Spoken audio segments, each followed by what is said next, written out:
بسم اللہ الرحمن الرحیم۔ السلام علیکم۔ لگتا ہے حکومت سے زیادہ جج صاحب کو جلدی ہے کہ عمران خان کو سزا دی جائے۔ آج خواجہ حارث جو عمران خان کے وکیل ہیں اور جج دلاور خان کے درمیان کیا سخت تکرار ہوئی ہے، دلچسپ تفصیل آپ کے سامنے رکھنی ہے۔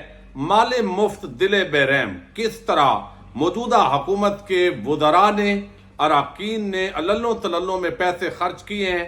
بیرون ملک دوروں کے اندر عمران خان کے دور حکومت اور موجودہ دور حکومت کا کیا موازنہ بنتا ہے، بڑی عام رپورٹ آئی ہے۔ اس سے اندازہ ہوگا کہ ملک کے بارے میں کون سوچتا ہے اور اپنے پیٹ اور اپنی ذات کے بارے میں کون سوچتا ہے۔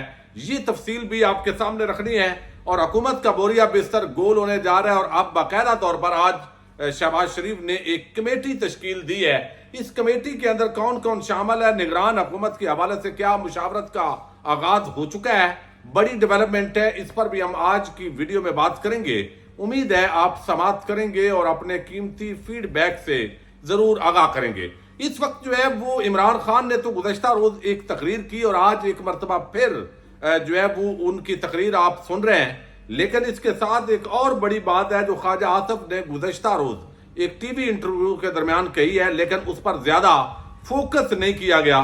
اس کے اندر انہوں نے بات کی تھی کہ عمران خان کے وزیر اعظم بننے کے 9 ماہ بعد ہی اسٹیبلشمنٹ تھک گئی تھی، اور انہوں نے ہی عمران خان کی جگہ اقتدار دینے کی ہمیں آفر کی۔ یہ بہت بڑا الزام ہے عمران خان کے اس بیان کی، یہ تائید ہے، یعنی تائید کر رہے ہیں خود جو ہے وہ خواجہ آصف کہ عمران خان کو ہٹانے کے اندر جو ہے وہ کس کا کردار ہے۔ اب بجائے اس کے کہ جنہوں نے سازش کی، کس نے کی، تحقیقات ہوتی، تو اگر تو عمران خان ملزم تھا تو پھر ابھی تک سائفر کے معاملے کے اندر باقی سب تحقیقات کا مطالبہ کرتے، ابھی تک خاموش رہے۔ اور اب جب دیکھا کہ یہ تو الزام بڑھتا گیا اور عوام جو ہے ہمیں کس طرح کٹارے میں لانے کی کوشش کر رہی ہے اور ہم عوام کے ملزم بن گئے، تو انہوں نے عمران خان پر اس کا بھی الٹا مقدمہ کر دیا ہے۔ اور جس طرح ان کا پر قاتلانہ حملہ ہوا، FIR درج نہیں ہوئی، یہ ساری چیزیں ظاہر خان صاحب آپ خطاب کے اندر آپ سن چکے ہیں کہ کس طریقے سے یہ سزا دینا چاہتے ہیں، انتقامی کارروائیاں ہو رہی ہیں مختلف جگہوں پر، جو شہر یار افریدی کے حوالے سے خاص طور پر آج عوام سڑکوں پہ آئی ہے اور لوگ نکلے ہیں کہ کتنا ظلم ہے کہ اور کوئی مقدمہ نہیں بنا، اور بہاولپور کے اندر ایک دور دراز علاقے میں آپ نے ان پر جو ہے وہ چوری کے مقدمے میں ان کو ڈال دیا ہے، یعنی بے حسی کی انتہا ہے۔ اب جو ہے وہ حکومت چونکہ جانے والی ہے، اور نگران وزیر اعظم کا اور نگران وزیر اعلیٰ یہ کتنی دیر اس قوم پر مسلط رہیں گے کسی کو کوئی اندازہ نہیں ہے۔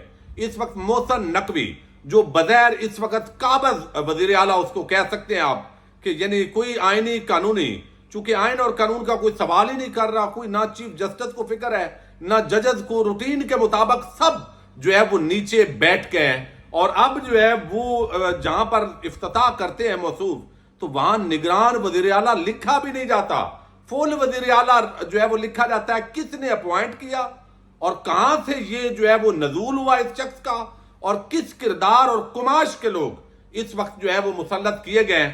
بہرحال اب یہ ایک کمیٹی بنائی گئی ہے جی، نگران وزیر اعظم پر مشاورت کا سلسلہ شروع ہو گیا ہے، اور جس کے اندر مسلم لیگ نون نے 5 رکنی جو ہے وہ شہباز شریف نے ایک کمیٹی تشکیل دی ہے، اور اس کمیٹی نے اب ظاہر ہے بوریا بستر گول کرنا ہے، اور ایاز صادق ہیں اس میں، سعد رفیق ہیں، خواجہ آصف، احسن اقبال اور اسحاق ڈار، یہ 5 رکنی کمیٹی ہے۔ یہ باقی جو جماعتیں ہیں، پیپلز پارٹی، PDM کی جماعتیں، ANP، MQM، ان کے ساتھ یہ فضل الرحمان سمیت مشاورت کریں گے۔ نگران وزیر اعظم کون ہونا چاہیے، وہ جو نام ہوں گے وہ ان پر مشاورت کی جائے گی، اور حتمی جو منظوری ہے ظاہر ہے آپ کو علم ہے کہیں اور سے ہونی ہے، تو لہذا یہ رسمی کارروائی جو ہے وہ کی جا رہی ہے۔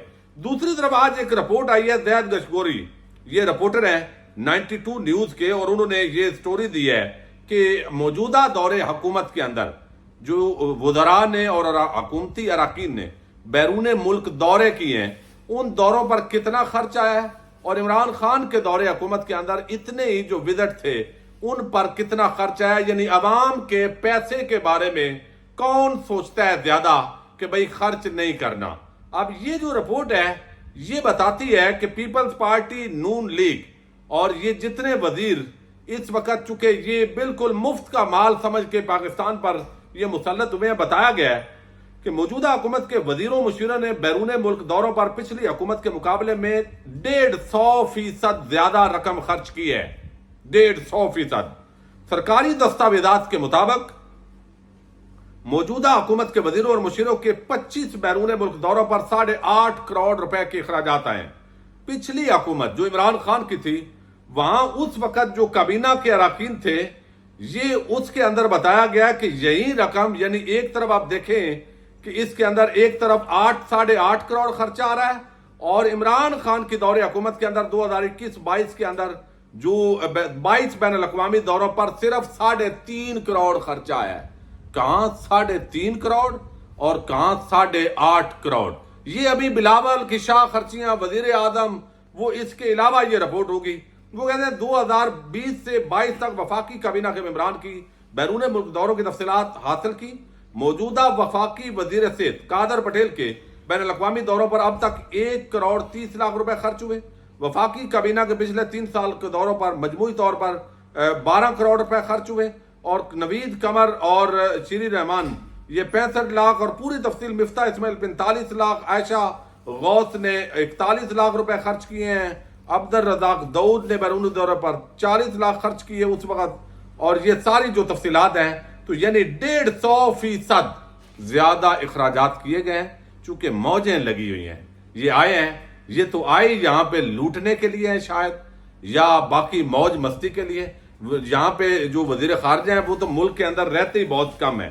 توشہ خانہ کیس جو ہے، آپ کو علم ہے، یہ انتہائی عام کیس ہے. اس کیس کے ذریعے عمران خان کو سزا دلوانے کی جو کوششیں ہیں وہ حکومت کی طرف سے کم ہو گئی ہیں، لیکن ظاہر ہے وہ تو اپنے انداز میں کر رہے ہیں. لیکن ایسے لگتا ہے کہ جیسے جج صاحب بہت جلدی میں ہے. جج ہمایوں دلاور، جن کا کردار سامنے آ چکا ہے کہ بھئی وہ عمران خان کے ذاتی مخالف ہیں. ان کی سوشل میڈیا پر پوسٹ نظر آئیں، انہوں نے اپنا فیس بک پیج باقاعدہ انہوں نے اس کو تسلیم کر لیا، اور ساتھ جو ہے وہ ان کے خاندان کو جس طرح موجودہ حکومت نے ہاؤسنگ سوسائٹی کو لیگل کر کے نوازا، یہ اس کو رشوت کہیں جو کہیں، چونکہ حالات ایسے ہیں کہ لوگوں کی سمجھ نہیں آتی. تو اب یہ جو ہے یہ اپنی جگہ ہے. لیکن یہاں پر توشہ خانہ کیس کے اندر آج جو ہوئی ہے، جج صاحب ہیں جلدی میں کہ میں نے جلدی فیصلہ کرنا ہے. بھائی یہ کیا بات ہے؟ صرف عمران خان کا کیس کا آپ نے جلدی فیصلہ کرنا ہے؟ وہ جو ہزاروں کیسز آپ کی ڈسٹرکٹ کورٹ میں پڑی ہوئی ہے، لوگ صبح آتے ہیں اور 4 بجے آپ تاریخ تھما دیتے ہیں لوگوں کو، تو ان کی کوئی ٹینشن نہیں ہے آپ کو. تو اب یہاں پر جو ہے وہ آج جج ہمایوں دلاور جو ہے، اب مسئلہ یہ ہوتا ہے، میں آپ کو پریکٹیکلی بتاؤں، یہ جو بڑے وکیل ہوتے ہیں نا، خواجہ حارث ہیں، پرویز ملک ہیں، یا کوئی اور ہیں، تو یہ ان کے بہت سارے کیسز ہوتے ہیں. کچھ ان کے اسلام آباد کی ڈسٹرکٹ کورٹ میں ہوتے ہیں، کچھ ان کے کیسز ہائی کورٹ میں، سپریم کورٹ میں، کبھی لاہور، کبھی اسلام آباد. اب ان کے لیے مختلف کیسز کے اندر انہوں نے کہیں سے تاریخ لینی ہوتی ہے، چونکہ کیس کی ایک نوعیت ہوتی ہے، کہیں پہ جا کے بحث کرنی ہوتی ہے، فائنل سٹیج ہوتی ہے، موقع. تو یہ ایک بدقسمتی سے نظام ہے، میں اس کو سپورٹ نہیں کرتا. ڈیلے نہیں ہونا چاہیے، جلد فیصلے ہونے چاہیے، لیکن سب کے.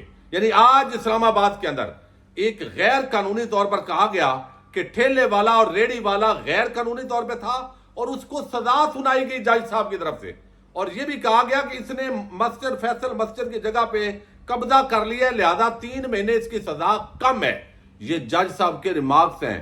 بھائی قبضہ کے خلاف درست فیصلہ دیا آپ نے، قانونی فیصلہ دیا ہے. کاش جنہوں نے ملک پہ قبضہ کیا ہوا ہے، اور جو اس وقت جنہوں نے منی لانڈرنگ کی، جنہوں نے ڈکیٹیاں کی، قومی خزانے کو لوٹا، بیرون ملک جنہوں نے اتنی جائیدادیں بنائی، ان کے لیے بھی کوئی اتنی آپ کے اندر وہ سختی نظر آئے. غریب آدمی ٹھیلا ریڑی لگائے، جو بھی ہے وہ جتنی اس کا لیول تھا اتنا اس نے کیا، تو آپ کو بڑا غصہ آیا. لیکن رائے ونڈ محلات اور سارے جو کچھ ہو رہا ہے، اور وہاں پہ بری کرتے جا رہے ہیں. یہ سسٹم ہے بدقسمتی سے. اب یہاں پر جو ہے ہمایوں دلاور جو ہے جج صاحب، انہوں نے عمران خان کے وکیل سے آج ہی توشہ خانہ کیس کے دلائل مکمل کرنے پر اصرار کیا ہے. یہ حکومتی چینل ہے جیو نیوز، اس کی رپورٹ ہے.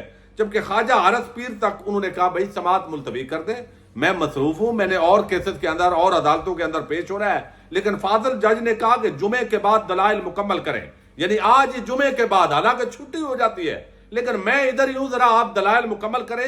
چونکہ جج صاحب کو ویسے فیصلہ کرنے کی بہت جلدی ہے، اب وہ کہتے ہیں جرا مکمل نہ کرنے کا کوئی جواز نہیں ہے، جس پر خواجہ حارث بولے انہیں تازہ دم ہونا ہے، سماعت پیر تک ملتوی ہو گئی تو کیا ہو جائے گا، لیکن جاج صاحب نے کہا جمعے کے بعد میرے پاس وقت نہیں ہے۔ یہ کہہ کر خواجہ حارث جو ہے انہوں نے کہا جی میرے پاس وقت نہیں ہے، میں جمعے کے بعد میں نے کسی اور عدالت میں جانا ہے، تو وہ اس طرح باہر نکلے ہیں، تکرار ہوئی، لیکن اس پر خواجہ حارث نے جو ہے وہ صبر اور تحمل کا مظاہرہ کیا ہے، اور جاج صاحب کو بہت جلدی ہے، تو اس کے بعد جو ہے وہ خواجہ حارث صاحب جمعے کے بعد پھر تشریف نہیں لائے، اور کل کی اب تاریخ پڑ گئی ہے۔